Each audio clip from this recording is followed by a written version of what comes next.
안녕하십니까. 이번 시간에는 그 제11장 면적 최적 측량을 하겠습니다. 193페이지를 보시면 먼저 면적 측량이 나옵니다. 그래서 면적 측량은 말 그대로 우리가 면적을 측정하는 게 바로 면적 측량이 되겠죠. 그래서 면적을 측정할 때는 우리가 경계선이 직선으로 둘러싸여 있는 경우하고 경계선이 곡선으로 둘러싸여 있는 경우, 요게 이제 우리가 시험에 많이 나옵니다. 그래서 직선으로 둘러싸여 있는 경우에는 어떠한 것들이 있겠어요? 3사법이 있고, 그 다음에 2변법이 있고, 그 다음에 3변법이 있고, 그죠? 그 다음에 배횡거법, 그 다음에 좌표법, 이러한 것들이 이제 보통 우리가 그 직선으로 둘러싸여 있는 경우에 면적 측정법이 되겠죠. 여기서 이제 간편법도 같이 우리가 보시면 되겠습니다. 그래서 우리가 예전에 우리가 트레버스 측량을 했을 때 배행거법이라든지 좌표법은 우리가 그때 다 했던 거기 때문에 이번 시간에는 뭐 요거는 제하고요. 곡선으로 둘러싸여 있는 경우에는 심프슨의 제1법칙, 심프슨의 제2법칙, 그 다음에 구적기, 그 다음에 이제 방함법, 이러한 것들이 이제 우리가 곡선으로 둘러싸여 있는 경우에 면적 측정 방법입니다. 그래서 첫 번째 우리가 직선으로 둘러싸여 있는 경우에 면적 측정법을 보게 되면 3사법은 이거는 2분의 1의 AH가 되겠죠. 이건 그래서 시험에 나오진 않습니다. 그러면 2변법이라는 것은 두 변의 길이를 알고 사이각 세타를 알면 면적 A는 2분의 1의 AB 사인 세타로서 우리가 풀 수가 있겠죠. 가끔 요거 한번 나온 적이 있었고요. 3변법이라는 것은 우리가 세 변의 길이 BC를 알았을 때 면적 A는 헤론의 공식에 의해서 우리는 구할 수가 있겠죠. S, S-A S-B, S-C 이렇게 해서 우리가 풀 수가 있겠고 S라는 것은 2분의 1의 A 플러스 B 플러스 C 이와 같이 해서 우리가 풀 수가 있습니다. 그래서 면적을 측정할 때 여러분들이 이제 참고로 알아두셔야 될 게 N분의 1 이꼬로 실제 거리분의 도상거리라는 것과 N분의 1의 제곱 이꼬로 실제 면적분의 도상 면적, 요거를 잘 알아두셔야 되겠죠. 참고로 또 1헥타르는 몇 아르입니까? 100아르가 되겠고 1아르는 100m 제곱이고 결과적으로 1헥타르는 10,000m 제곱이라는 이러한 것들 좀 알아둬야만 우리가 문제를 풀 때 지장이 없을 겁니다. 참고적으로 우리가 메타 제곱을 우리가 센티메타 제곱으로 고쳐주려면 100에 자승을 해줘야 되겠죠. 거꾸로 해주려면은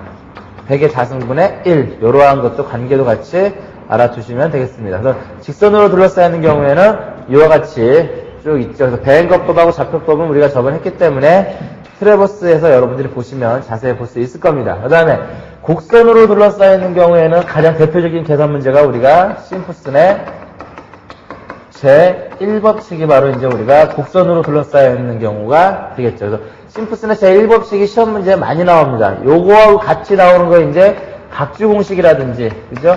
각주공식하고 그 다음에 뒤에 나오는 등고선법도 이제 거의 유사한 식입니다. 거의 똑같다고 볼 수가 있겠죠. 그래서 심프슨의 제1법칙은 경계선이 이렇게 곡선으로 둘러싸여 있는 경우에 등간격으로 나눠서 이렇게 직거를 측정을 합니다. 이렇게. 요거를 우리가 간격을 전부 다 등간격으로 나눕니다. 등간격으로 우리가 나누고 각각의 우리가 직거를 측정을 해서 직거가 여기가 Y1, Y2, Y3, Y4, Y5 반드시 마지막 거는 홀수가 돼야 됩니다. 그래서 우리가 심프슨의 제1법칙에서 면적 A는 3분의 D에 Y1 플러스 Y5 플러스 4에 Y2 플러스 Y4 플러스 2에 Y3가 되겠죠. 이렇게 해서 좀 간단하게 쓴다라고 하면 어떻게 쓸 수 있습니까? 3분의 D에 처음 거 플러스 마지막 거 플러스 4의 짝수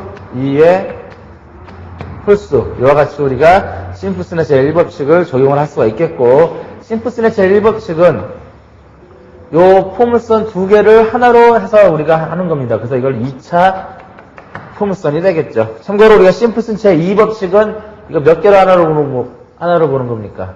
세 개를 하나로 보는 겁니다. 세 개를 하나로 보면서 우리가 이것은 2차 포물선이 되겠죠. 2차 포물선. 그래서 이렇게 있으면은 이렇게 되는 겁니다.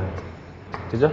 심프슨의 제2법칙은 우리가 그렇게 시험에 많이 나오지 않습니다. 그래서 이렇게 제1법칙을 중심으로 보시면 되겠고, 가끔가다 이 법칙이 나오면 처음 거 플러스 마지막 거에 2의 3의 배수 생략한 것들, 그 다음에 3의 이제 3의 배수 생략한 것들, 3의 배수 생략한 거, 그러니까 3의 배수 생략한 거하고 플러스 2의 이제 3의 배수 생략한 것들을 이제 써주면 우리가 면적을 구할 수가 있습니다. 그래서 요 심플스는 제 1법칙이 상당히 잘 나오기 때문에 잘 보시면 되겠고요. 그 다음에 이제 구적기입니다. 우리가 시험 문제에 구적기에 대한 것들은 상당히 많이 나옵니다. 구적기라는 것은 우리가 플래니메터라고 해서 우리가 면적을 측정하는 기구입니다. 기계죠. 그래서 요즘에 여러분들이 학교에서 쓰시는 거는 전부 다 전자식 구적기지만 예전에 우리가 썼던 거는 이제 우리가 아날로그식으로 돼가지고 우리가 굉장히 간편하게 우리가 사용할 수 있는 것이 있습니다. 그럼 구적기는 대충 이제 우리가 요와 같이 이렇게 있고 그림의 책에 보면 다 나와 있습니다. 그래서 요게 바로 뭐냐면은 추적침이 되겠고 요게 바로 극침이 되는 겁니다. 극침은 항시 고정을 시키는데 극침을 도형 안에다가 고정시키느냐 도형 밖에다 고정시키느냐에 따라서 이제 우리가 면적 계산하는 식이 조금 틀립니다. 여기에 이제 번여가 있습니다. 그래서 우리가 구적기에서 첫 번째 도면의 축척하고 구적기의 축척하고 같을 경우에는 우리가 면적에는 C 곱하기 N으로 풉니다. 그 다음에 두 번째로 도면의 축척하고 구적기의 축척이 같지 않을 경우에 면적에는 L분의 S의 제곱에 C 곱하기 N이 되겠죠. 여기서 L이라는 것은 구적기의 축척이고 S라는 것은 도면의 축척입니다.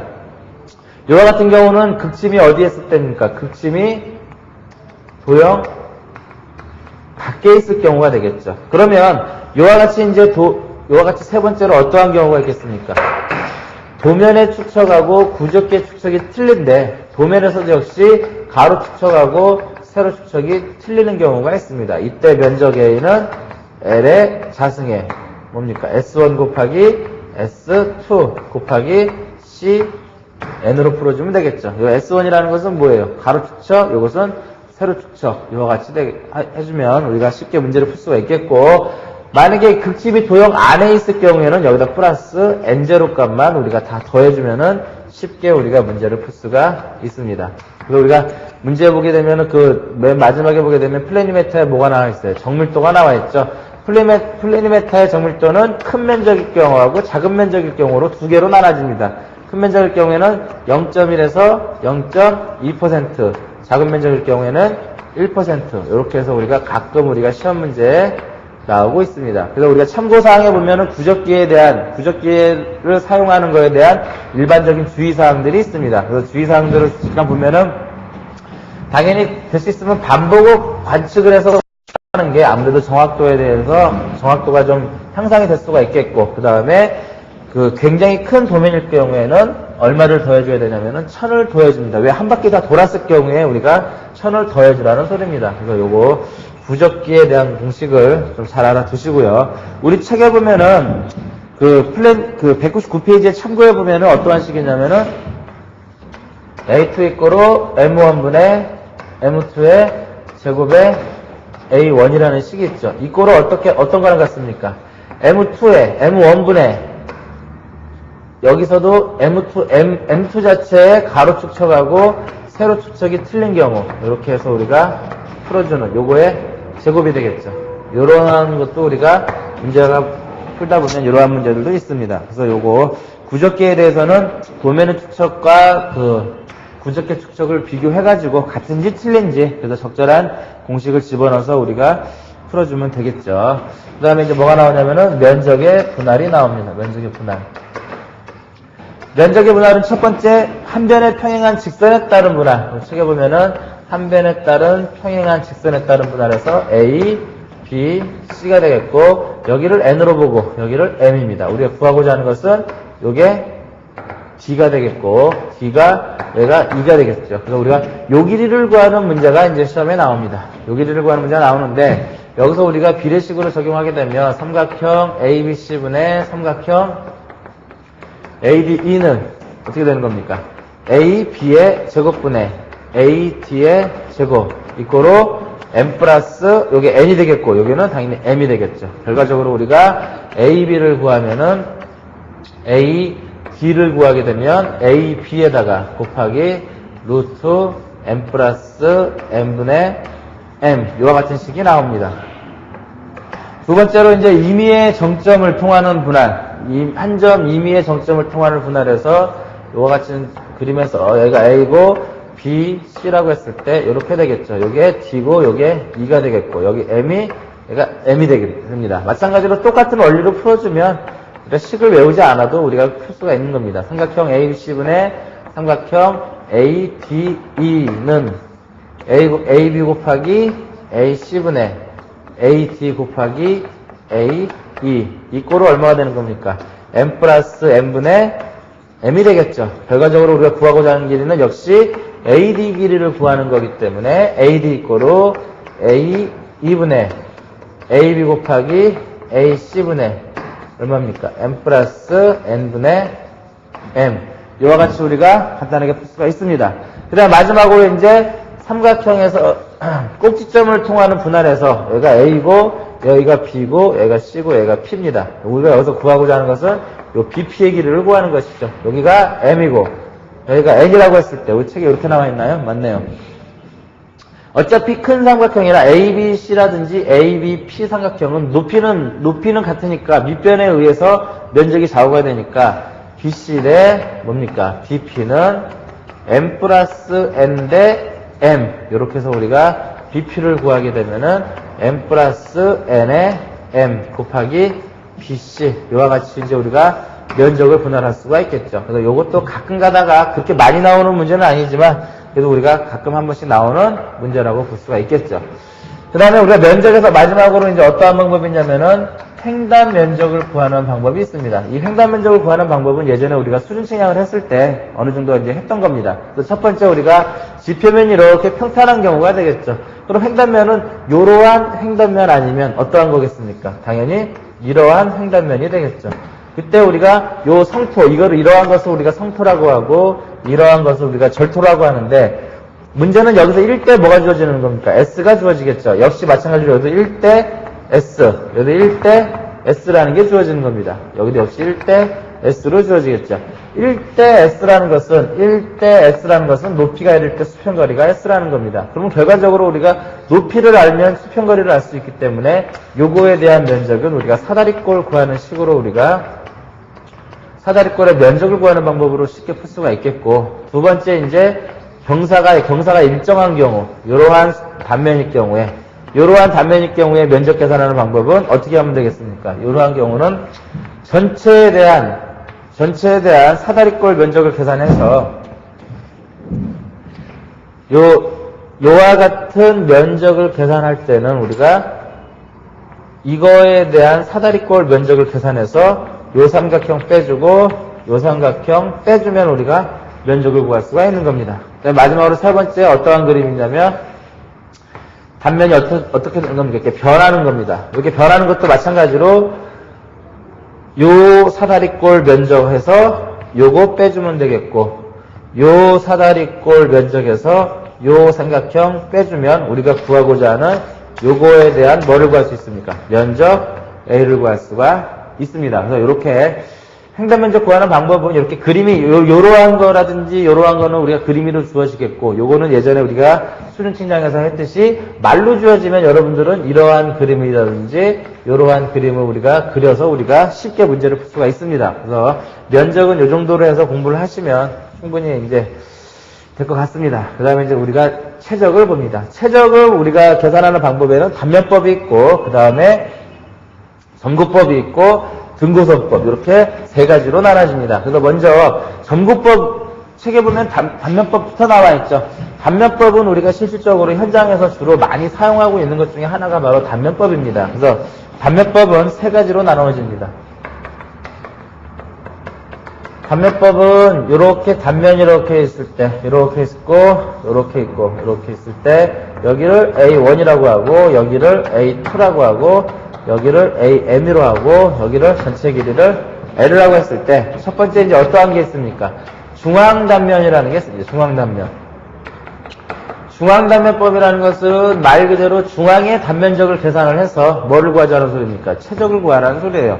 어차피 우리가 최적이라는 건 면적에다 뭐를 곱해주면 됩니까? 거리를 곱해주면 되겠죠. 마찬가지로 여기서 우리가 중앙단면법에 의해서 최적 V는 AM에다가 곱하기 우리가 거리를 곱해주면 우리가 중앙단면법에 의해서 최적을 구할 수가 있겠고, 그 다음에 양단면 평균법. 양쪽에 있는 단면을 우리가 평균을 해서 최적을 구하자는 소리죠. 결과적으로 V 이꼬로 2분의 A1 플러스 A2에 L을 곱해주면 됩니다. 그 다음에 마지막으로 이제 각주 공식이 있습니다. 각주 공식. 각주 공식은 세 개를 다 이용을 하자는 건데 심플스는 제1법칙하고 똑같습니다. 최적 V는 6분의 L에 처음 것 플러스 마지막 것 플러스 4의 짝수입니다. 이렇게 해서 이제 우리가 풀 수가 있는데, 우리가 실질적으로 이렇게 단면법은 중앙단면법이 있고 양단면 평균법이 있고 각주 공식이 있는데 가장 토량이 많이 나오는 게 바로 양단면 평균법입니다. 양단면 평균법이 토량이 가장 많이 나오고 정확도가 좋은 거는 이제 당연히 각주 공식이 아무래도 정확도는 좀 좋겠죠. 그래서 이 단면법은 주로 어디에 많이 이용이 되냐면은 도로에 우리가 성토라든지 절토의 양을 우리가 계산할 때 주로 많이 사용하고 있는 방법입니다. 그 다음에 이제 어떠한 방법이 있냐면은 단면법에 의해서 이렇게 최적을 계산하고 또 어떤 게 있냐면은 점구법에 의한 최적 계산하는 방법이 있습니다. 이 점구법에 의한 최적 계산은 주로 어디에 많이 이용되냐면 토량의 정지 작업에 이용을 많이 하고 있습니다. 근데 점구법은 예전에는 우리가 사각형으로 나눴던 게 많이 나왔고, 물론 삼각형도 문제에 나오고 있지만 요즘에 들어서는 사각형에다가 요 삼각형을 더해주는 문제, 이러한 문제가 이제 출제가 많이 되고 있습니다. 그래서 점구법이라는 것은 그냥 우리가